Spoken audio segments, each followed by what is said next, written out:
the most common complaint I would say that I hear from women in long-term relationships, that I no longer feel respected. I no longer feel like I'm adored and put on this pedestal. Like that's what's behind most of their fantasies. They want to feel a certain type of way. For women, it's so important how they are made to feel in the context of sex. If you are someone who, in your past experiences, you always felt like sex wasn't for you, but it was for your partner. Maybe you had sex to initially get the attention of the other person or get the affection of the other person in a relationship. Maybe if you are in a later stage of a relationship, you often feel like sex is a demand or sometimes even a chore that you need to do. That's something that can really destroy a woman's desire. Hello and welcome back to Dating Rehab with Anna Morgenstern. Today we're actually brought by Hopkind, which is a non-alcoholic beer I'm obsessed with. This is actually good for you. It is postbiotic. It actually helps your gut regulation and it makes you feel good after drinking a beer rather than bloated and disgusted. As I've been doing all my IVF stuff, I've been living off of these. Highly recommend. And it tastes exactly like an IPA. And then for today's guest, I have Eszter with me. We actually were on a panel together. I think it must have been last fall or winter, something like that, through our mutual friends that have the Onda community. We were talking about relationships and sex, and she is a sexologist, which I've never actually met a real sexologist before. And I was nervous about, if we were going to align on how we thought about dating and relationships, because I can be a little more traditional, maybe a little prude in that regard. And I was worried we're going to be completely different. But actually, we really agreed with a lot of things and we really connected. And I thought it'd be great to have her on so we can talk about deeper into how to have conversations around sex and desire and how to not be awkward asking for what you want. And if you have any kind of shame in your past, how to kind of overcome that. So thank you so much, Eszter, for coming on. Please give us an intro and how you got into this kind of work. Hi, everyone, and thank you for having me on, Anna. I'm always looking forward to the conversations with you, so I'm excited for this one too. Yes, my name is Eszter Tölgyesi. I'm a couples and sex therapist. I work at a group practice in Manhattan called the Center for Love and Sex. And I got into this. You had a question around how I got into this. Well, I was just thinking about this because I think sex as a topic of therapy first sparked my interest in graduate school.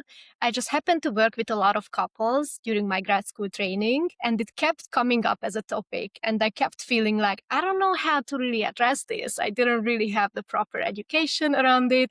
And it seemed to be such an important topic. And people wanted to talk about it, but they were also hesitating to bring it into therapy. And as I started to gain more education around it, and I always really started to specialize in this for the past 2 years, but it really changed the way I approach therapy now. And I love when clients come in with an initial issue that's related to sex, because starting with that base level of vulnerability that it requires to even talk about sex in the first place, it just really takes the work to the next level. So even when we talk about other topics, it just really transforms how we approach everything. Mm-hmm.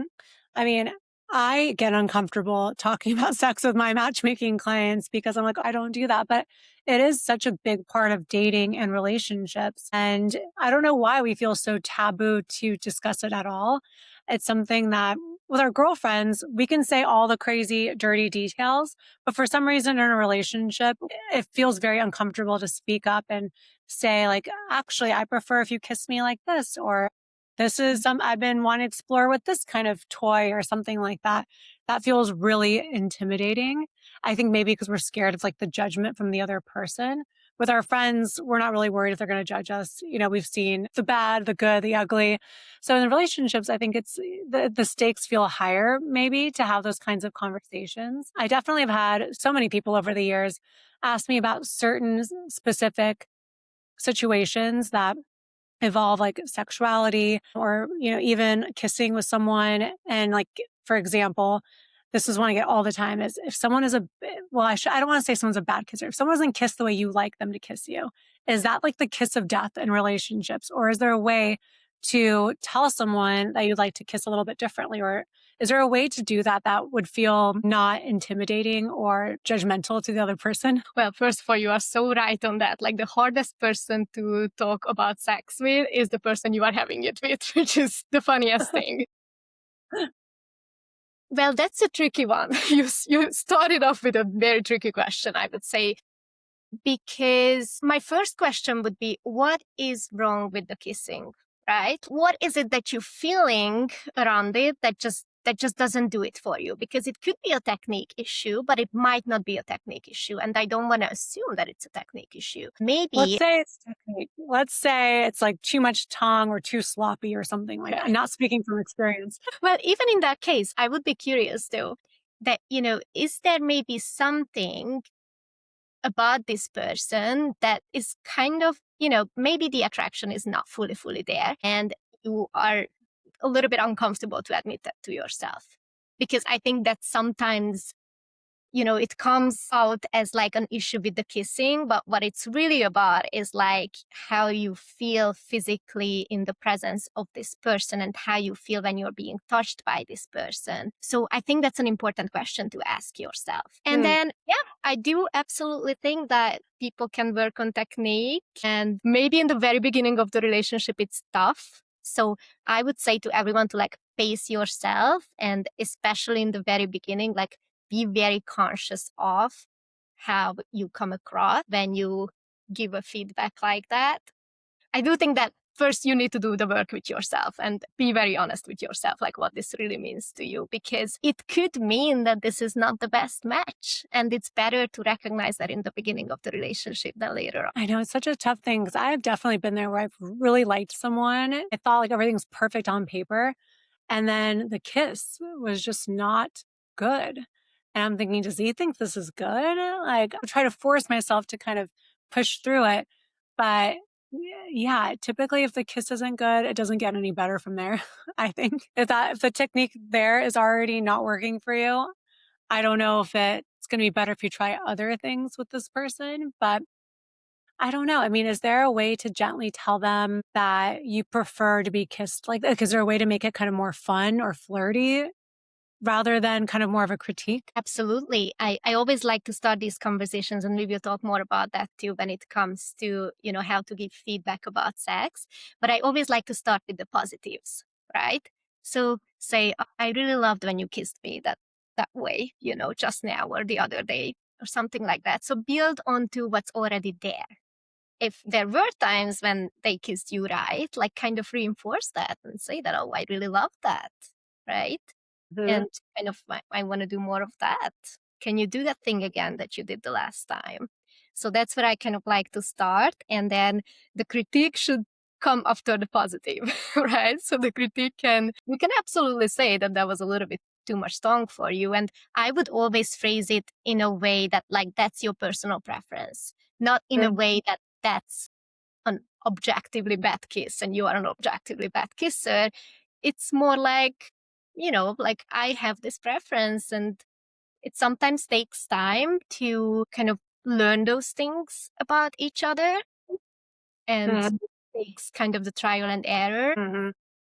Yeah, I guess that's true. I mean, I always think of like how many people that I dated in the past that we had really great physical chemistry, but they were just awful people and not people that were any kind of like serious contenders for dating. It's not necessarily like the both has to be there, you know. And if you really meet someone that you really like and respect, and you think something can grow, I think it's worth trying. But I think if you already know this is not for you at all physically, then you kind of have to put someone out of their misery as well. Yeah. So I think the problem with that early passion and attraction is that there are so many psychological things that impact that early passion that we feel in a relationship. And actually, all of us have a natural tendency to be more attracted to people when there is kind of an obstacle in Mhm. in the way of our desire, if that makes sense.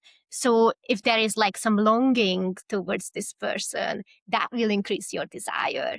if there is some sort of a like breaking a rule or feeling like, oh, this is not the right person for me, but I have these feelings. So I kind of, I'm ambivalent, but I'm going to pursue it anyway. That will also increase your desire. So it's very important to be aware of those factors, and especially be aware if you have like a long-term pattern of sort of being attracted to those people, right? Because we also are attracted to what feels familiar.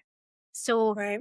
in your entire life, or from early on, from early childhood, you are carrying maybe like an attachment wound that informs who you're going to be attracted to, and you keep pursuing the people who makes you feel unworthy or makes you feel like you need to work hard for their attention or love.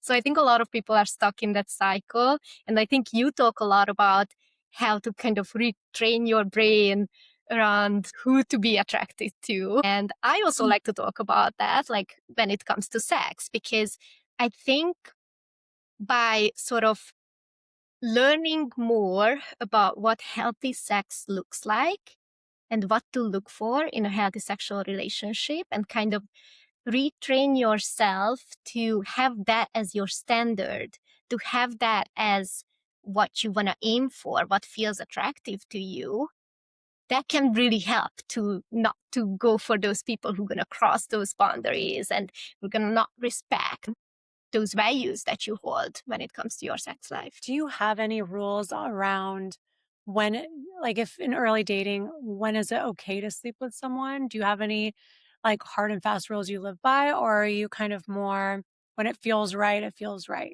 I don't love hard and fast rules in general because I think they can really take you to like a different direction than what they were intended for. But I do think it's very important in early dating to pace yourself adequately. I think especially when we feel a lot of passion and, we fall hard for someone, we tend to kind of ignore our own natural pace. And I think that can be really harmful.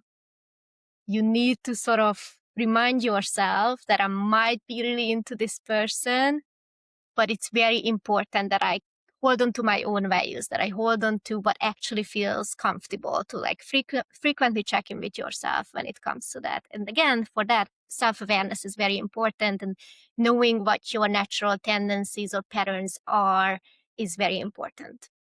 I couldn't agree more, actually. I think that with women, we want to build intimacy, and sometimes we think the physical intimacy will build the emotional intimacy because it kind of does work on us. But for men, it's not exactly the same thing. Just because you're physically intimate with them doesn't mean they'll be emotionally intimate with you as well. And I have multiple friends where they'll do these patterns where they'll meet someone they like, they'll sleep with them too soon, like maybe the second date or even the third date before anything's really established. And then they'll find out later that they were just looking for something casual. And I was like, well, you're kind of sending the signal that you're okay with casual if you're sleeping with them within the second date. And then they're the ones that are kind of surprised that you don't want that. But you're thinking like, oh, we had this great date. We're together for 5 hours. It feels so intimate. It feels right to take the next step. But, I remind my friends and, women that I work with that it takes time. You're not going to know someone in 2 dates or 3 dates or even 5 dates. And the point where I think it's okay to sleep with someone is when you have no doubt you're going to hear from them again, that you have plans for the next week. This person is not actively going out with other people, and they've made it clear that their intentions that they're pursuing you and they're only interested in seeing you. If they're still open to seeing other people and they're sleeping with you, like I'm sorry. That's not the energy if you're looking for a serious relationship. I think that that's going to end in your feelings getting hurt. And I think a lot of women want to portray themselves as I'm sex positive, I'm okay with it, but then they get their feelings hurt if things don't end the way that they want it to end. So, yeah, I agree. I think you have to be very clear on your boundaries and stick to them because if you don't respect your boundaries, no one else will. And if you're constantly in a cycle where you're disappointed by men that you're sleeping with because they're not giving you the energy you want back, then that's not really a them problem. That's a you problem. We can't control anyone else. We can only control what we do and our actions. And so I'm glad that we're in agreement there. Yes, So let's yes. say you've been dating someone, maybe it's been a month or two, and there's something you want to explore sexually that you haven't done yet, or maybe you want to do more of something. How do you bring up those kinds of conversations? Like, do you set the mood? Do you wait until like before you, is it like after you have sex, you say something? Like, are there any kind of guidelines around that? But first, I would like to go back to what you said earlier because I think, I have a lot of thoughts around that. And like kind of having clients who are in that early dating stage, I really like to guide those conversations with them in basically 6 sexual health principles. And I would tell my clients that like try to evaluate whether these are met in this new relationship or the person you are dating, like, are you getting the kind of vibe from them that they are respecting these sexual health principles? Okay. So those principles are obviously consent, and you can figure this stuff out like even way before you would have your first sexual experience with a new partner, right? Like you can kind of tell whether this person would look out for you and make sure that everything is consensual, right? Mhm.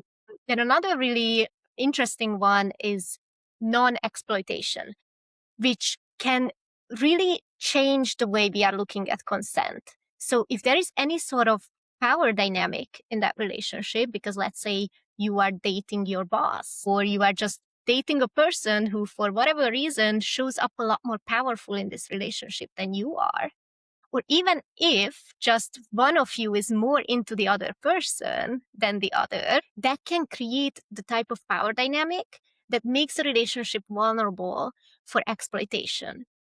So that's Mm. another thing that you need to become clear with yourself and make sure that, could this be an exploitative situation? Like, even if I do consent to this, like, am I kind of on, the other end of the power dynamic where I don't really feel comfortable to say no or to not to consent? So those are very important things. And then the other principles would be honesty. Like, is this person honest about his or her like past history, past partners, but really about anything? Because if they are not honest with you about other things, they're not going to practice honesty in sex either. And then shared values is another one that's very important. That's basically what you were just talking about. Like, if you value being in a monogamous exclusive relationship and that's what you want to go for, you need to find a partner who is aligned with that. So those conversations need to happen earlier than your first sexual experience, right? And then, protection is obviously important from STIs, but also unintended pregnancies. So does this person look out for both of us being protected in this and also emotionally safe? And then the last one would be like, does mutual pleasure show up in this relationship in a way that, both partners actually look out for, whether, you are being pleasured in the way that you would like to be pleasured. So I guess that already takes us to your second question of like how to address that, because I imagine that that's the issue that could come up a few months in, is that you realize that, I actually don't feel like I'm being pleasured in the ways I would like to be. So how do you bring it up to your partner? Especially if you want to feel like reciprocal. Yes, exactly. And these are, I think I told you this in our initial conversation, that these are even included in the WHO sexual health definition. Like, pleasure is included in it. You can't have sexual health without looking out for your pleasure and without being respectful of boundaries too. So it's so much more than just staying physically safe. Okay, so how do you bring this up? You've been dating someone for a couple months. You don't feel like they're reciprocal. Maybe you're not getting the pleasure that you're looking for. Set the stage. How do we have this conversation? Well, kind of going back to the kissing conversation, again, I would start with the positives, because if there are no positives, if you can't start with any positives, like, again, you need to evaluate that relationship. But I would start with the positives, sort of point out like, what are the things that I really liked? And can I bring that up to my partner in a way that, I would like to repeat that? I would like you to stay there for a little bit longer, right?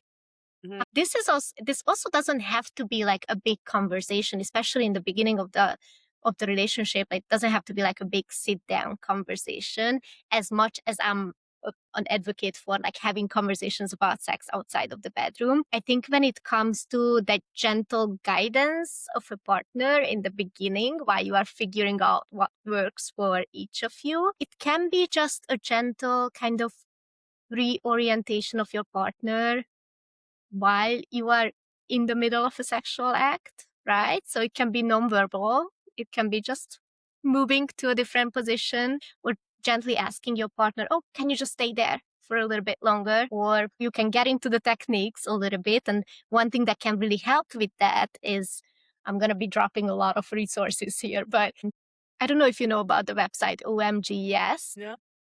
It's a huge database.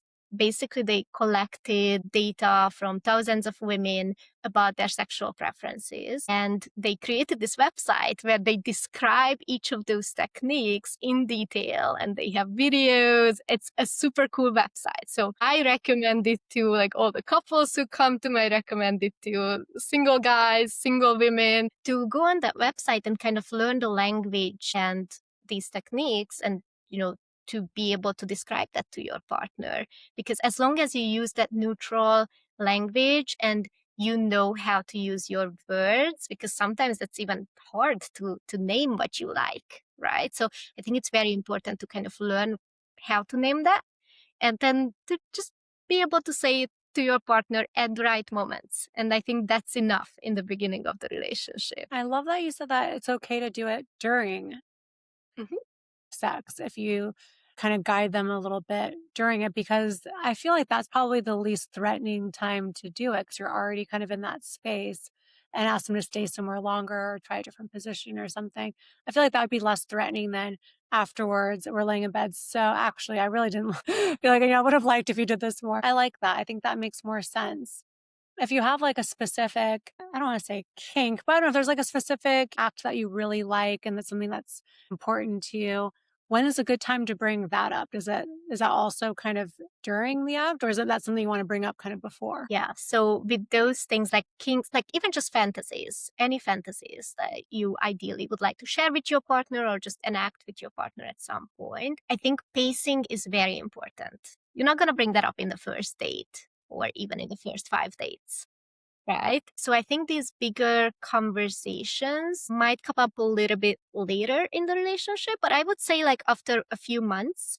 Again, it all depends on how much you feel like you can trust this person at this point because you are about to share something very private about yourself.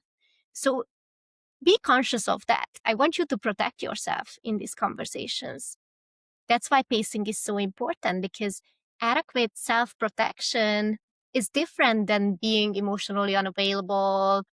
It's not lying to your partner, it's holding on to your privacy, right? And feeling it out when is the right time to bring up that conversation. So if that's something that you are thinking about right now, I'd like you to really consider like, how do I think this person would really respond to what I want to tell them? Do I feel fairly confident that they would be able to handle it, that they would be able to be compassionate and curious about it, and we could turn it into a good conversation? Because if that's the case, probably you are ready to share. You might still have a little bit of anxiety, which is fine. Like you will always have that whenever you bring up something vulnerable. But that's different from having actually like a negative feeling that I feel like this person might be judgmental about this because maybe they may have made comments before that lets me believe that they are not the most open when it comes to certain fantasies or kinks. Okay. So in that case, you might want to reevaluate whether you even want to bring this up with them. Because I also think that you don't need to share all of your fantasies with your partner.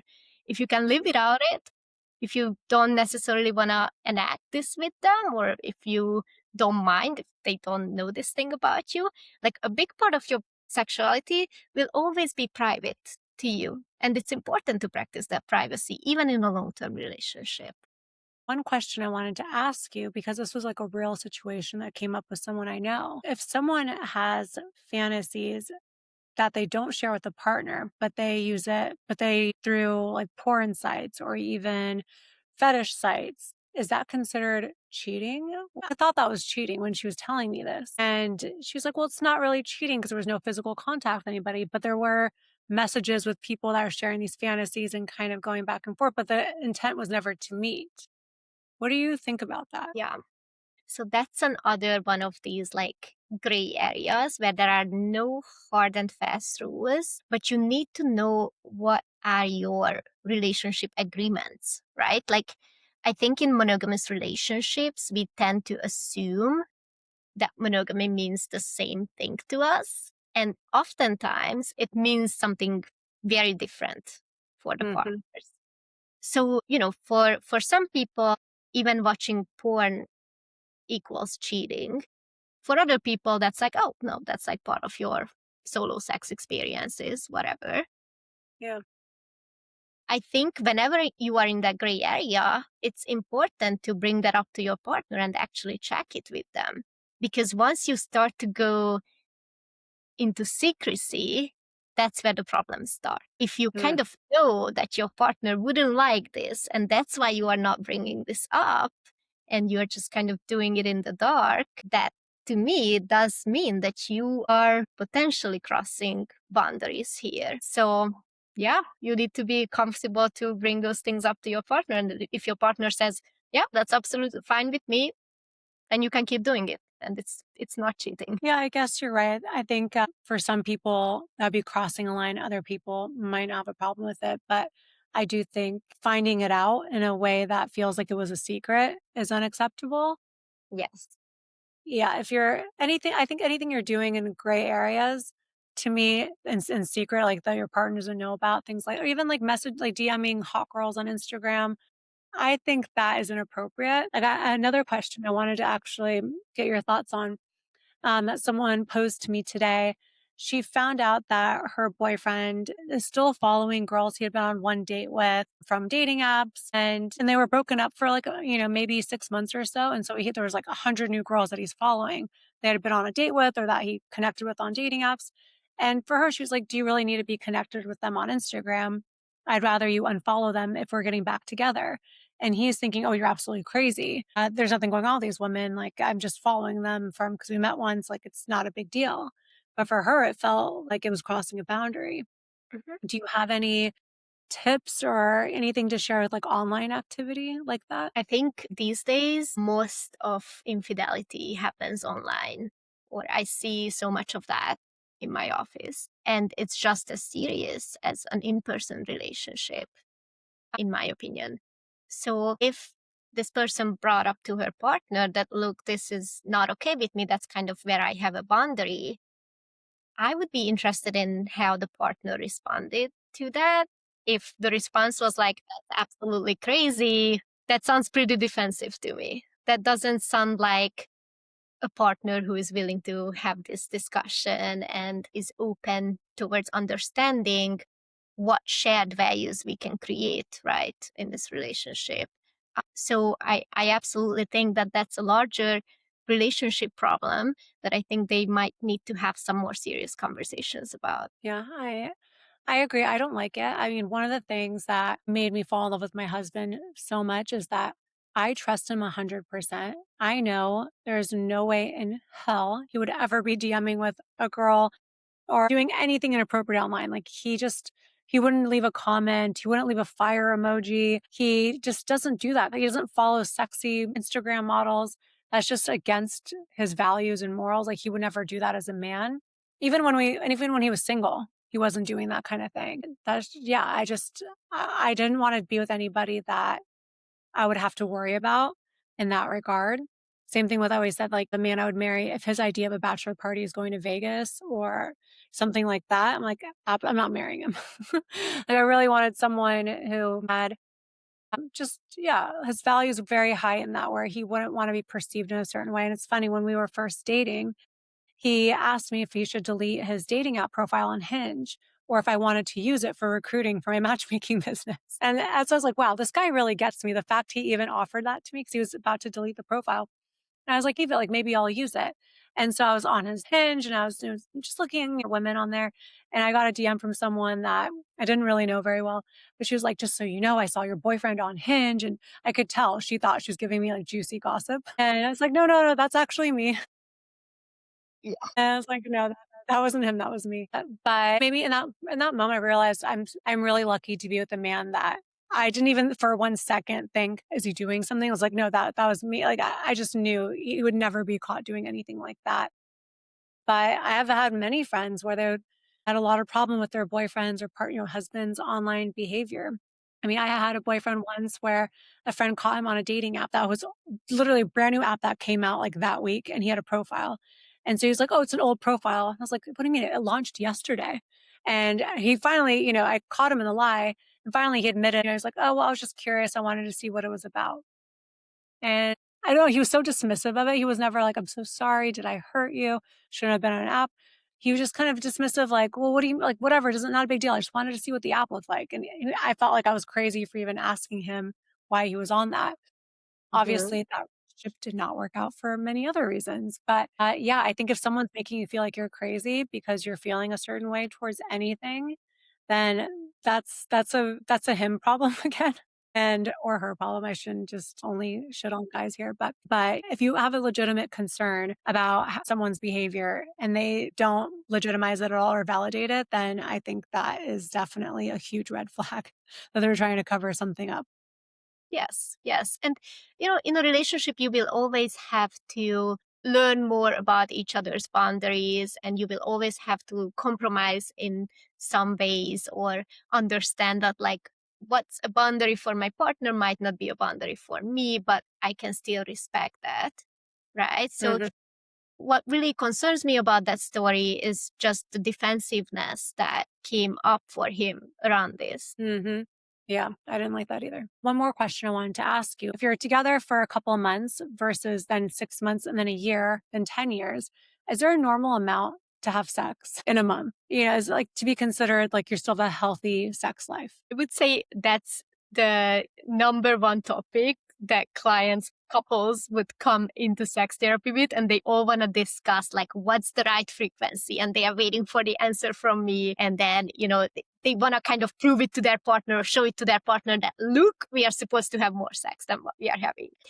So again, this is something that there are absolutely like no rules about or guidelines that I could give you. They done research on this, but I don't even like to bring that research in, to be honest, because every couple has a different preference around this.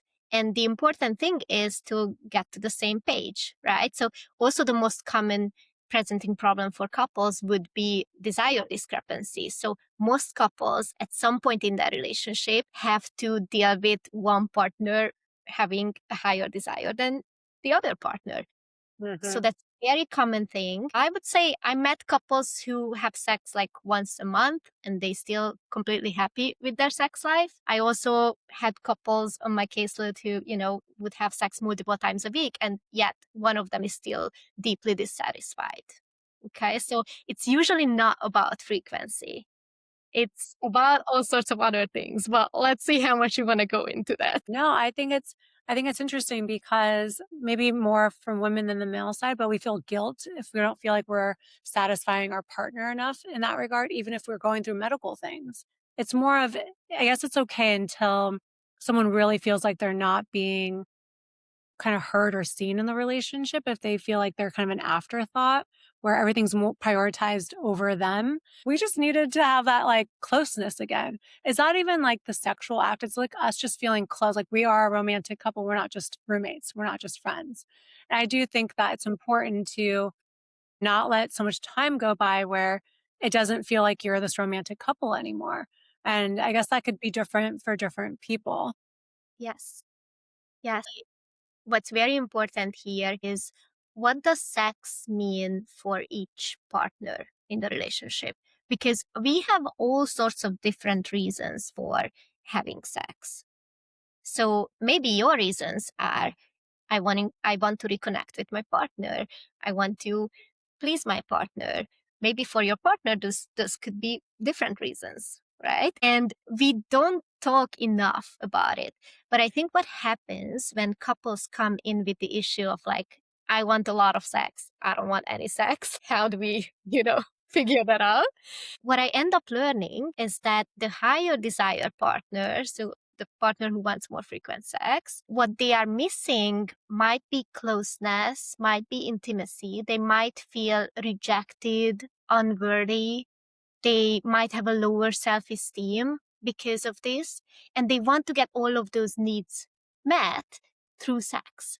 But by simply increasing the frequency of sex, actually those needs might not even get satisfied because you can feel it when your partner is checked out during sex or they are not fully present with you, right? So it's not just the act of sex.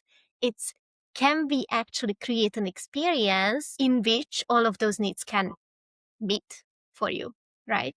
And then for the lower desire partner, it's also often less about a biological drive that's declining for them. I think a lot of women, I'm generalizing here because I also meet men who have like a lower desire.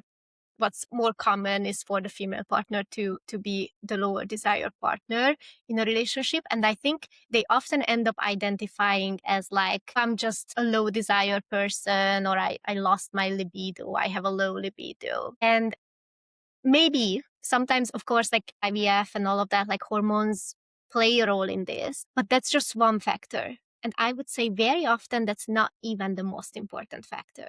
I think what happens is that especially women's desire naturally change in a long-term relationship. It becomes more of a responsive desire as opposed to a spontaneous desire. So it's more of a response to the right context. I think women's desire in general is a lot more contextual. And that's why women who maybe in their whole life identified as like, I'm just a low desire person, I lose desire after a couple months in every relationship that I ever been in.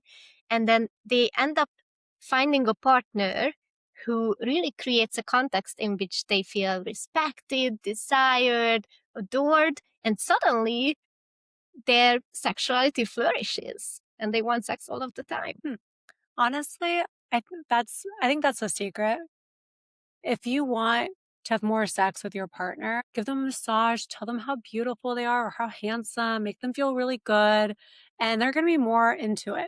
Okay, so there's no like set number of what's normal. That actually, honestly, it makes me feel better.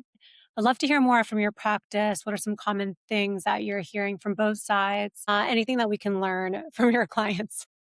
Yeah, yeah. So for women, one very important classic topic is what I just mentioned earlier around context, how contextual women's desire is. That's the most common complaint I would say that I hear from women in long-term relationships, that I no longer feel respected. I no longer feel like I'm adored and put on this pedestal. And a lot of women just love that. Like that's what's behind most of their fantasies. If we dig into that a little bit, they want to feel a certain type of way. And now I'm generalizing here, but I think in most cases for women, it's so important how they are made to feel in the context of sex. So that's one big topic. So I would say if I were to talk to your female viewers, if you are someone who in your past experiences, you always felt like sex wasn't for you, but it was for your partner. And maybe you had sex to initially get the attention of the other person or get the affection of the other person in a relationship. Or maybe if you are in a later stage of a relationship, you often feel like sex is a demand or sometimes even a chore that you need to do, or you need to do that so your partner doesn't get grumpy with you. That's something that can really destroy a woman's desire. And what I want to convey to you is that there is an ideal context for you that can be created, hopefully in your current relationship, or maybe in a future relationship if you're currently dating, in which sex feels more like a gift that you are giving when the relationship is thriving. And I truly believe that that context is achievable for every woman out there. I love that. And if I were to speak to the man, I think one very common presenting problem that men come to therapy with is shame around sex and also some performance anxiety that is very common. I think men often carry the weight of sort of keeping the sexual relationship going in a relationship. And they are often put into this role that you need to initiate all the time. You need to figure out all of your partner's needs and desires, and you need to be a good lover, and you need to know all the techniques, and you need to be this sex god. And that's a lot of pressure to put on men.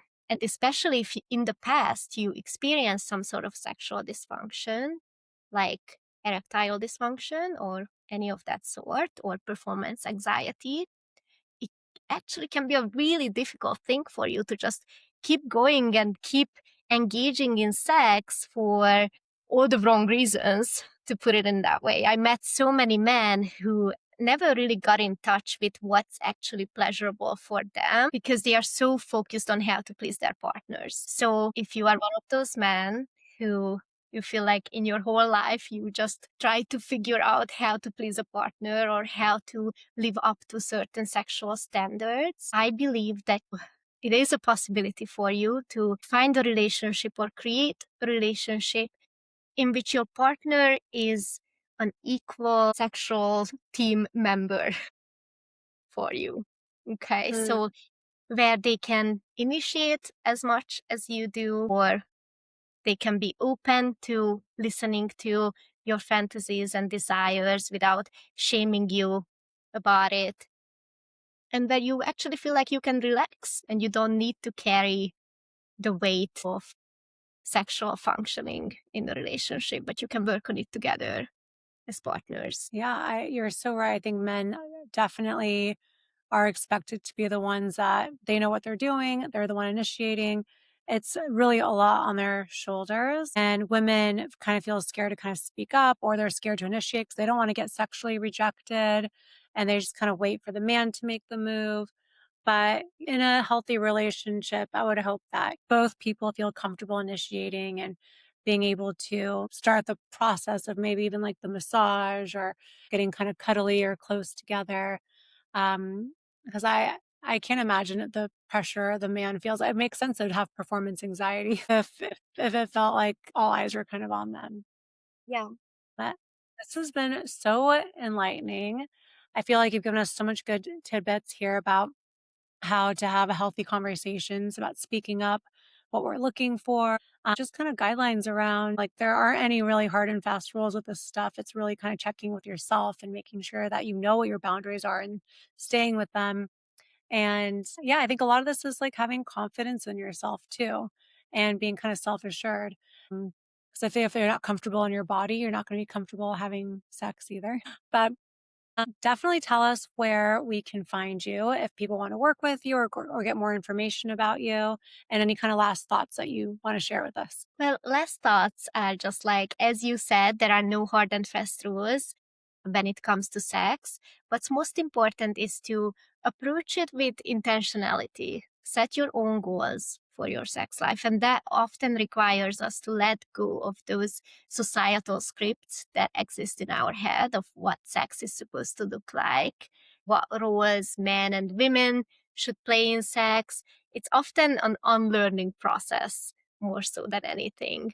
So I kind of want to leave you with that. And I think we will tag my social media here. And as I mentioned, I work for a wonderful group practice where we have other clinicians too who are open to new clients. It's called the Center for Love and Sex. It's on the Upper West Side. So we can maybe also drop that information here. And Absolutely, will do. Thank you so much. I really appreciate you coming on and having this conversation with me. thank you so much for having me. I really enjoyed this conversation. And I feel like we're going to have a lot of follow up questions, so we might have to hop back on at some point.